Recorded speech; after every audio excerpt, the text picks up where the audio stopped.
व्यवसाय चालत होता सगळा. आज आपल्याला काही दिसत नाही. भगवान गोपाल कृष्णाला गोपाल कृष्ण असं का म्हणतात? भगवंताचं नाव तर कृष्ण आहे, पण गोपाल का? गाईचं, गौ म्हणजे गाय आणि पाल म्हणजे तिचं रक्षण करणारा, गायींचं रक्षण करणारा, असं बिरुद लागलेलं आहे कृष्णाला. लक्षात ठेवा. आपण तर गाय, दूध संपलं है की नाही? आणि गाय जर वांज असेल तर मग खटकाला, है की नाही? अवघड आहे, कठीण काम आहे. एक लक्षात घ्या, गाईला खाटकाला विकू नका, तुमच्या पाया पडून सांगतो. कृष्ण भगवंत नाराज होते. बरं, दोन गोष्टी भगवंताला आवडत नाही. दोन गोष्टी कोणत्या? एक गोष्ट म्हणजे गाईला खाटकाला विकणं, मारणं, गाईला त्रास देणं भगवंताला आवडत नाही. दुसरी महत्वाची गोष्ट, स्त्रियांचा अपमान करणं भगवंताला आवडत नाही. आलं का लक्षात? महाभारताचं युद्ध झालं, द्रौपदीचा अपमान झाला तर 40 लाख लोक मरण पावले. किती? 40 लाख. स्त्रियांचा अपमान देवाला चालत नाही. यत्र नार्यस्तु पूज्यन्ते रमन्ते तत्र देवता तत्रेतस्तो न पूज्यन्ते सर्वास्तत्र फला क्रिया. जिथे नारीचं पूजन होतं ना, तिथे देवता सुद्धा रममान होतात, आणि जिथे तिचा अपमान होतो तिथे सर्व क्रिया विफल होतात. म्हणून भगवंताला गोपाल असं म्हटलेलं आहे. वसुदेव गोकुळामध्ये आला नंद बाबाकडे. दोघांच्या भेटीगाठी झाल्या. काय चाललं वसुदेवा? बरे ना? अरे काय चाललं, माझ्यावर आरोप आला. सज्जनावर नेहमीच आरोप येतात, येऊ द्या, हरकत नाही. त्याला काळा औषध आहे. काळ गेला ना की आपोआप सगळं निवळून जातं. आपण जर समजा पापी नसू, आपण जर दोषी नसू, तर आपल्याला झुकायचं कामच नाही. आपली मान शर्मेनं कशाला झुकायला पाहिजे? नाही. आपला काही दोष नसेल, पुढच्याला म्हणायचं तुम्हाला मी दोषी वाटतोय, त्याला माझा नाईलाज आहे, पण माझ्यामध्ये काही दोष नाही, मी स्वतःला तपासून पाहिलेलं आहे. तो म्हणाला काय करावं? मग निघालो, सन्मानानं निघालो. माझा अपमान केला, माझ्या पित्यानं केला, पिता माझ्यावर संशय घेतो, तर बाकीच्यांची काय अवस्था म्हणाले. त्याच्यामुळे मी सोडलं राज्य. नको. ज्या राज्यामध्ये आपला अपमान होतो, ज्या ठिकाणी आपला अपमान होतो, त्या ठिकाणी माणसानं थांबू नये. हे तंत्र आहे. लक्षात घ्या. इज्जतीवर घाला होत असेल, घाला घातल्या जात असेल, तर ते ठिकाण माणसाला सोडलं पाहिजे, त्याचा त्याग केला पाहिजे. हे वसुदेवातून शिकून घेतलं पाहिजे आपण. कथा कशासाठी? आपल्याला हे सगळं शिकण्यासाठी आहे, आपल्या आचरणामध्ये आणण्यासाठी आहे. ते वसुदेव आलेला आहे. दोघांच्या भेटीगाठी झाल्या. सांगितलं आता मी इथेच थांबणार. अरे थांब ना मित्रा, काही अडचण नाही. आणि वसुदेव गोकुळामध्येच थांबलेले. पण गंमत अशी झाली की इकडे जवळच मथुरा, हे गोकुळची राजधानी मथुरा, आणि राजधानीमध्ये तिथे जो राजा होता, त्या राजाला त्याच्याच पुत्रानं कारागृहामध्ये टाकलेलं आहे. उग्रसेन त्याचं नाव. या उग्रसेनाला कंस नावाच्या त्याच्या पुत्राने त्याला कारागृहामध्ये टाकलं आणि ते राज्य आपल्या ताब्यामध्ये घेतलं. गंमत आहे. बापाला कारागृहामध्ये घालणारी माणसंही त्या काळामध्ये होती.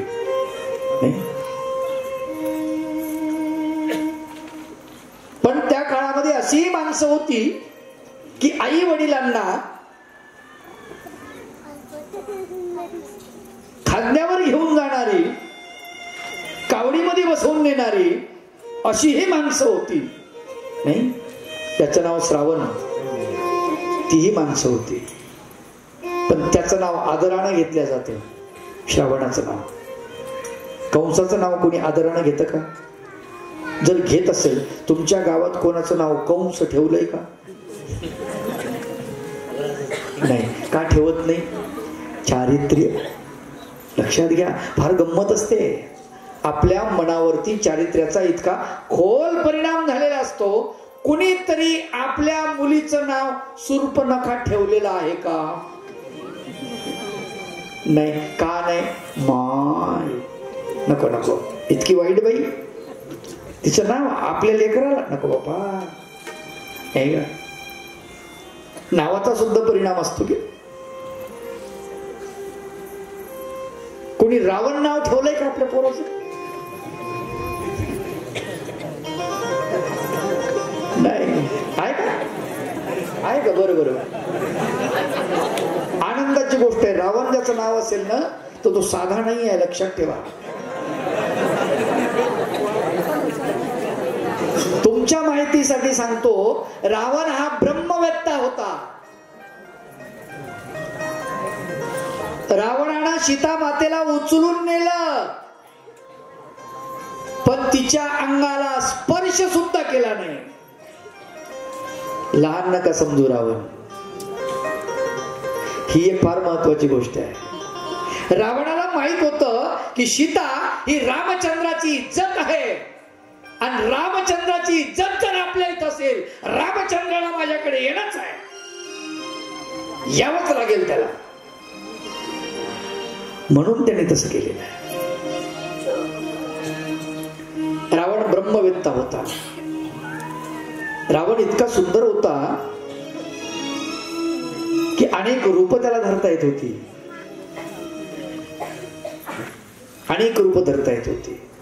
बरं, रावण एवढा भक्त होता की चक्रधर भगवंताने रावणाचं नाव घेतलेलं आहे. लीळाचरित्रामध्ये रावणाचं नाव आहे. स्वामी म्हणतात, बाई भाव जैसा पेंदिया रावणाचा. भावामध्ये तो श्रेष्ठ होता, त्याच्यासारखा भाव कोणाकडे नव्हता. रावण मंदिरामध्ये गेला, जंगलामध्ये एक मंदिर होतं महादेवाचं, तो महादेवाचा भक्त होता. मंदिरात गेला, त्या जंगलामधल्या त्याला महादेवाची पिंड दिसली. त्याच्या लक्षात आलं की आपण देवतेला आलो भेटायला, तर काहीतरी द्यायला पाहिजे. आपल्या हातात काही नाही, काय द्यावं? कमरेची तलवार काढली, 7 दिशी मुंडकं उडवलं, हातात घेतलं आणि मुंडकं देव केलं.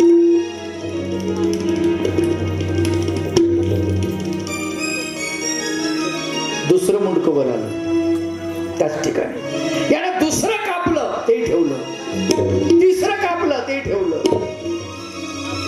असे 9 मुंडके कापले त्याने. किती? 9 मुंडके. 10वं मुंडकं कापणार इतक्यात प्रत्यक्षात पुढे महादेव प्रकट झाले आणि महादेवानं हात पकडला. आहे गब्बस, काय कापा कापी लावले म्हणली. कशासाठी? काय पाहिजे तुला? काहीच नाही पाहिजे. बघा, लक्षात घ्या. 9 मुंडके वाहिल्यानंतरही तो म्हणतो काहीच नाही पाहिजे. आपण तर देवाकडे फुकट जात नाही. देवाला विडा व्हायचा तर त्याच्यावर घोटी सुपारी, देव सुपारी. देव सुपारी, तिचं नाव काय? देव सुपारी. कुत्र्या पुढे टाकलं तरी हुंगत नाही ती. देव सुपारी, नारळ, सडकं, हे की नाही, फटकी नोट, सुकले पानं. गंमत असती मोठी. विडा म्हणजे देवाला काय कळतं? पुन्हा वरून म्हणते देव भावाचा भुकेला. देवाला काय लागतं बा? है की नाही? गंमत आहे, लक्षात.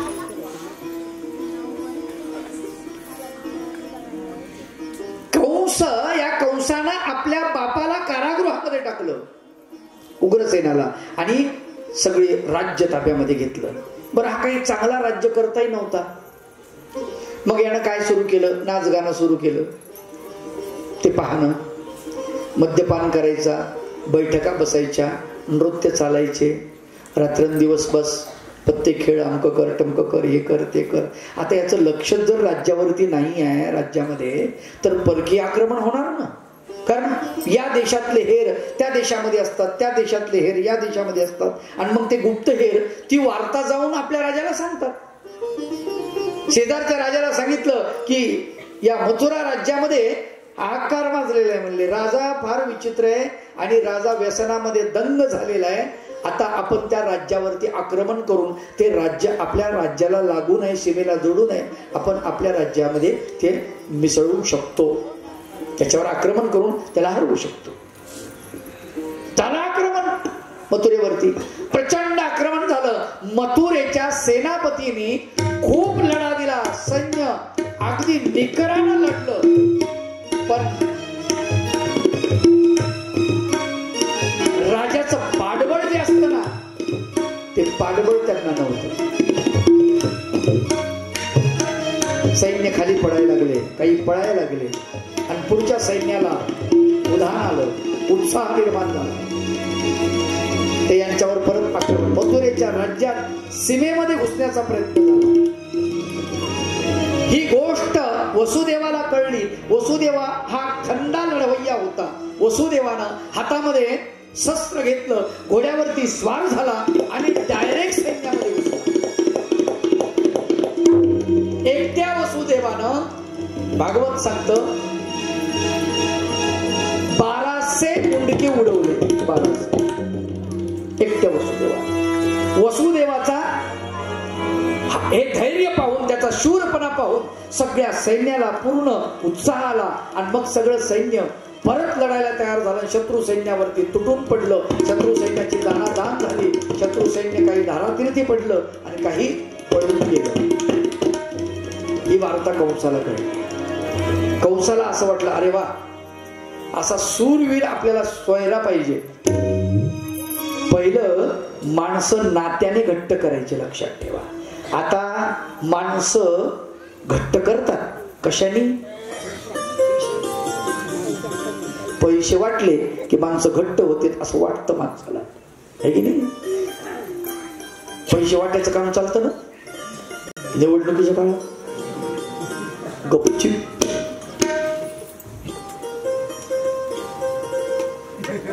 इशारे, तिथं कुठं जिथं शिक्का असतो तिथं. अवघड काम. एक लक्षात घ्या, कोणालाही मतदान करा, पण तुमचं मतदान मात्र कसं पाहिजे? स्वार्थीपणा, पैसे घेऊन करू नका. नंतर तुम्ही त्याला बोलू शकत नाही. आलं का लक्षात? ही सगळ्यात महत्वाची गोष्ट. मतदानाचा आपला विषय नाही.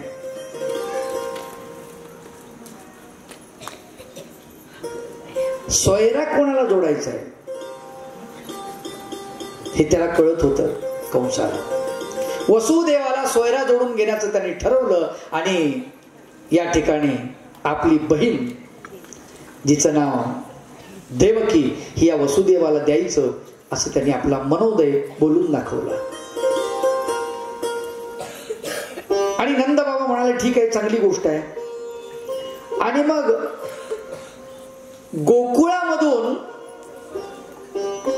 नंदबाबाने या नवरदेवाची जी पार्टी आहे, म्हणजे नवरदेवाची बाजू, ही नंदबाबाने उचललेली आहे. सगळीकडे पत्रिका गेलेल्या आहेत देवकीच्या लग्नाच्या. सगळे राजे महाराजे, ऋषी मुनी, ब्राह्मण यांना आमंत्रण पोहोचलेली आहे.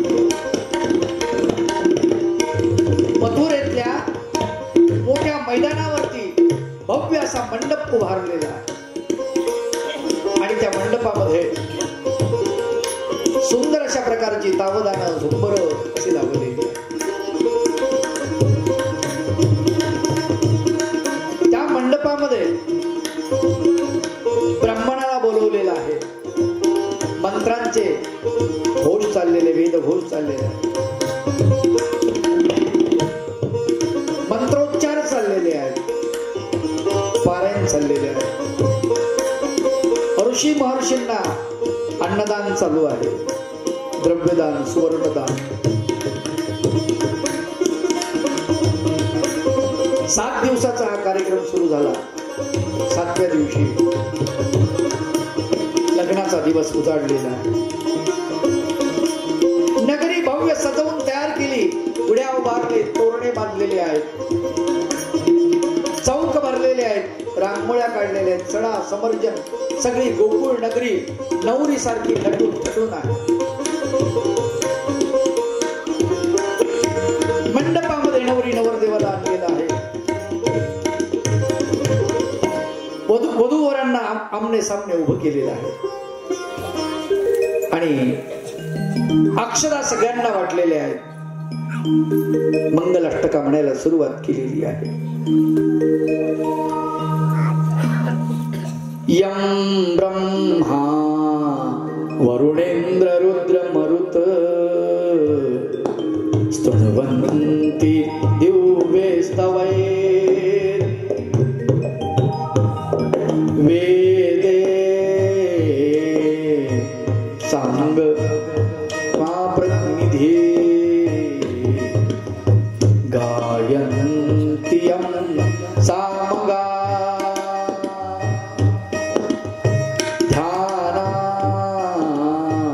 वस्थित तद्गतेन मनसा पश्यन्त्यं योगिनो येषां तं न विदु सुरासुरगणा देवाय तस्मै नमः. वधूवरी शुभमंगल वाजंत्री गडबड करा सावधान. पाहुण्याला अगोदर जेवायला बसवा सावधान. पट्ट्याव गडबड करू नका सावधान. सगळ्यांचं मंगल अष्टका झाली, सगळ्यांचं भोजन झालं, वरात निघाली. वरात आता लग्न झाल्यावर वरात निघते ना आपल्याकडे. आता निघते का नाही? आपल्या गावात बाया सांगत नाही, पोरं वरात निघते ना नाही? बंद झाली. अरे वा, टाळ्या वाजवा राव, खरंच टाळ्या वाजवा. वरात बंद झाली, खूप आनंदाची गोष्ट आहे. नाही तर लई आता वरात पहिली लई चांगली होती हो, पण आता त्याला काय बिभत्स रूप आलं, बेकार रूप आलं, त्याच्यामुळं ती चांगली वाटत नाही. पहिलं इतकं छान होतं. त्या वरातीमध्ये भजनं म्हणल्या जायची, बाया गाणी म्हणायच्या, फार सुंदर वाटायचं ते वातावरण वरातीमधलं. ती वरात निघालेली आहे आणि त्या वरातीमध्ये कंस नाचायला लागलेला आहे आपल्या बहिणीच्या पुढे. रथामध्ये देवकीला वसुदेवाला बसवलेला आहे आणि गावामध्ये मिरवणूक निघालेली आहे, चांगली शोभायात्रा. आणि त्या शोभायात्रेमध्ये हा कंस नाचतो आहे बहिणीच्या त्या वरातीमध्ये. वरातीचे गाणे मोठे गमतीदार होते पहिले. तुम्हाला आठवतं का ते? जुन्या काळात गाणे होते पहा. एक वरमाई रुसली आईन लग्नात हो जी जी हा. वरमाई रुसली आईन लग्नात हो.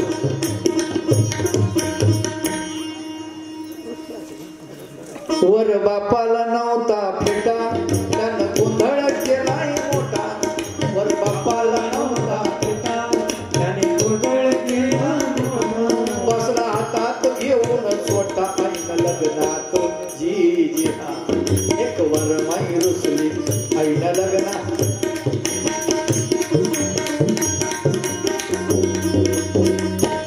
ते उखाणे वगैरे चालायचे, बायाचे ते नाव घेणं चालायचे, बाया एकीमेकीला बोलायच्या नाही का. ते उखाण्यातून बोलायच्या, विहिणीची चेष्टा करायच्या. सुंदर वातावरण होतं. ते पैसे सापडायचं, पाणी टाकायचे, त्यात कुंकू असायचं पाण्यामध्ये आणि मग नवरी नवरदेव त्या परातीमध्ये हात घालायचे आणि ते पैसा पहिले अंगठी किंवा पैसा सापडला पाहिजे. ज्याच्याकडे ज्याला सापडलं ते अंगठी मग ती त्याची. मग ती एकामेकाला चिमटे घ्यायचे पाण्यामध्ये. सोनं कोणाला सोडा वाटतं का? पतीच्या खिशात गेलं तर आपल्याला भेटणार नाही. तिचंही बरोबर आहे ना, आहे की नाही? पण तिथेही मात्र हा दादा आप्पा बळजबरी करून हातातून हिसकून घ्यायचे खालून. वर कोण बघतं खाली पाण्यात काय चाललं. खूप सुंदर वातावरण होतं. गमती जमती चालायच्या. काय विनोद होते, काय पाहुणे रावळे. 3-3 दिवस मजा यायची हो नाही. आता तसलं वातावरण झाले. एका दिवसामध्ये लग्न आटपून जातं सगळं, जिकडं तिकडं. आई राहत फक्त काय पत्रवाळ्या. पत्रराळी, तिकडे पत्र, तिकडे पत्रवळी.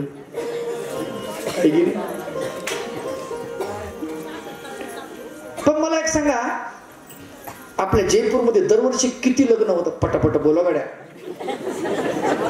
किती होतात? अंदाजे 10 होतात.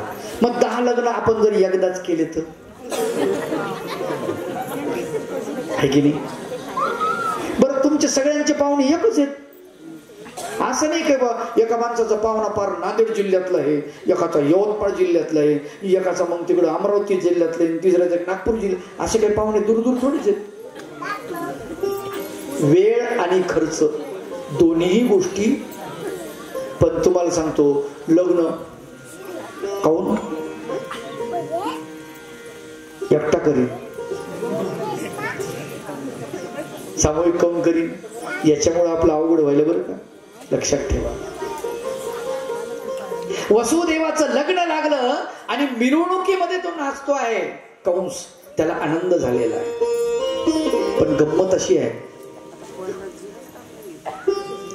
प्रकृतीला वेगळंच मान्य होतं. आकाशवाणी झाली आणि आवाज दिला, कंसासुरा मूर्खा,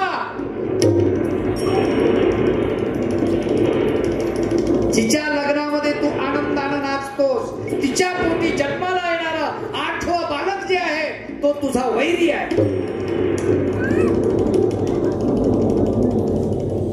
कंसाची नशा एकदम उतरून गेली. चिडी चिप्प झालं. बँडवाले गपचिप, कोणी काही बोलायला तयार नाही तर काय सुंदर चालू त्याच. बहारो फूल बरसावो मेरा मेरा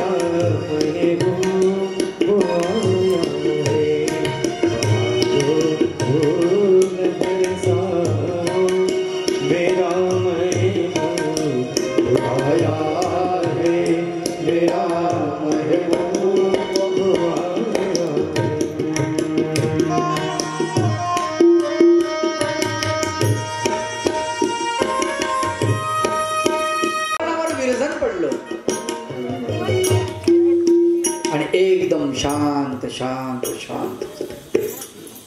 कंसाची नशा एकदम उतरली. प्रसन्न वातावरण होतं. त्या प्रसन्न वातावरणामध्ये कंसाच्या छातीमध्ये धडकी भरली. मी जिच्या लग्नामध्ये आनंदानं नाचतोय, तिच्या पोटी जन्माला येणारा बालक माझा वैरी आहे.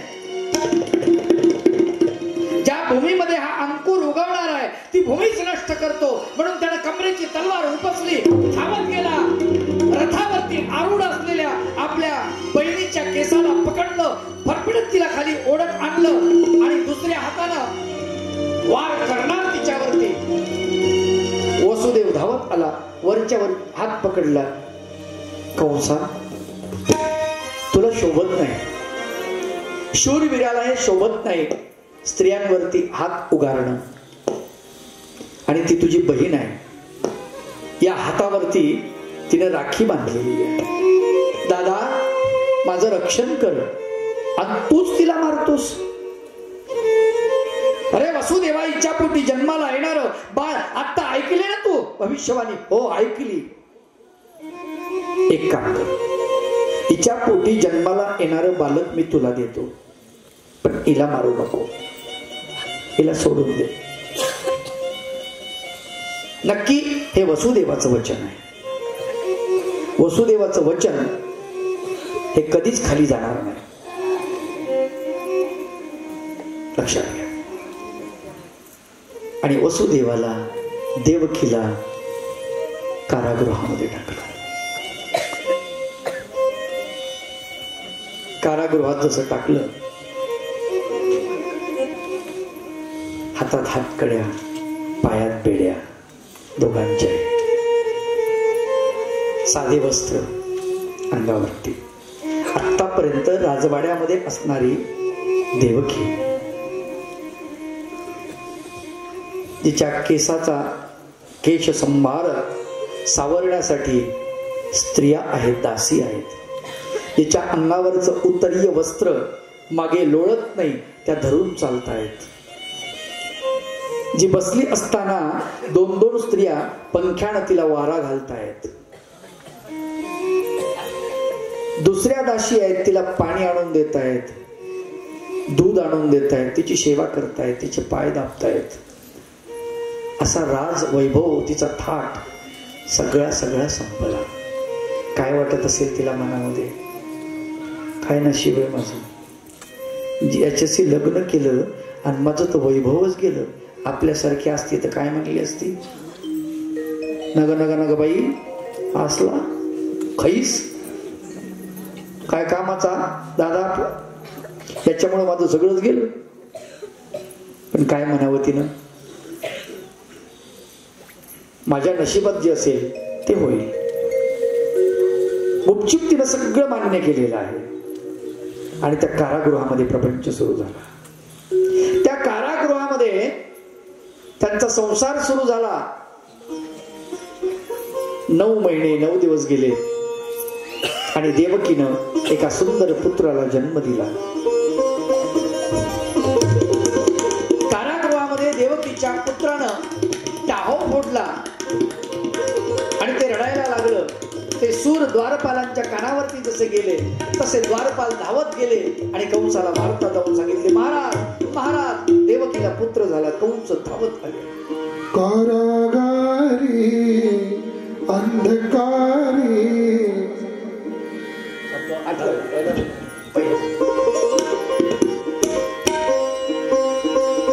कंस धावत आलेला आहे आणि त्या पुत्राला देवकीकडून हिसकावून बघितलं. त्याच्या पाहिल्यानंतर ते गोंडस बाळ बघितलं आणि याच्या अंतःकरणातला प्रेमाचा ओमाळा जागृत झाला. म्हणाला, आपला वैरी आठवाय, याला कशाला मारायचं, हा तर पहिला आहे ना, मग याचा आपलं काही वैर नाही, देऊन टाकू. मग त्याने ते बालक देवकीला देऊन टाकलं. म्हणले, सांभाळ तुझं. हा बाहेर आला. जसा बाहेर आला तसं नारद मुनी एकदम समोर दत्त म्हणून उभे राहिले. नारायण नारायण, हातामध्ये विना चिपळ्या. आणि नारद मुनीच्या चरणावरती मस्तक ठेवलं. म्हणाले, नारद मुनी कसं काय आगमन केलं. अरे म्हणले, देवकीला पुत्र झाला असं कळ. हो म्हणले महाराज, देवकीला पुत्र झाला, आत्ताच जाऊन बघून आलो, सुंदर आहे, गोंडस आहे.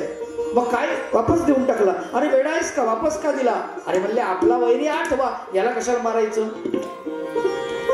नारद मुनी जवळ एक कमळाचं फुल होतं, 8 दलाचं. त्यांनी पाहिलं, एकूण मोजायला सुरुवात केली. म्हटले, हे बघ, 1 2 3 4 5 6 7 8. एकूण जर मोजलं तर इकडचा 8वा येतो शेवटचा, आणि शेवटून मोजलं तर पहिला 8वा येतो. बरं, कुठूनही मोजलं तर कोणताही 8वा येतो.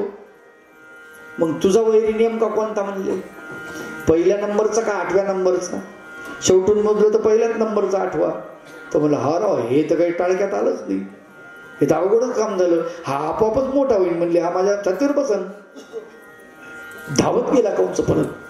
तिच्या जवळचं बाळ हिसकावून घेतलं, देवकी जवळचं ते बाळ. दादा, अरे असं काय करतोस, अरे तुझा वैरी 8वा आहे. तो म्हणाला, मला सांगू नकोस, मला कळतंय सगळं. बाहेर नेलं. देवकी धाय मोकलून रडत होती. टाहो, दादा असं नको करू रे. दादा, अरे किती लहान बाळ आहे, तुझा वैरी नाही रे, हे छोटं बाळ तुझ्या सगळं काय वैर करणार रे. दादा असं नको करू. बाहेर नेला. बाहेर मोठी शिळा पडलेली होती, त्या बाळाच्या टंगडीला पकडलं, गरागरा फिरवलं, दाट दिशी त्या शिळेवरती आपटलं. जसं आपटलं तसं त्याच्या चिंध्या चिंध्या झाल्या, गतप्राण झालं. 1 नव्हे 2 नव्हे 6 बाळकं मारलेली आहेत कंसाने. देवकीचे अश्रू तर आटळून गेले असतील. देवकी आता धाकी पडली. ती वसुदेवाला म्हणते, पतिदेव, मला आता खूप भीती वाटते.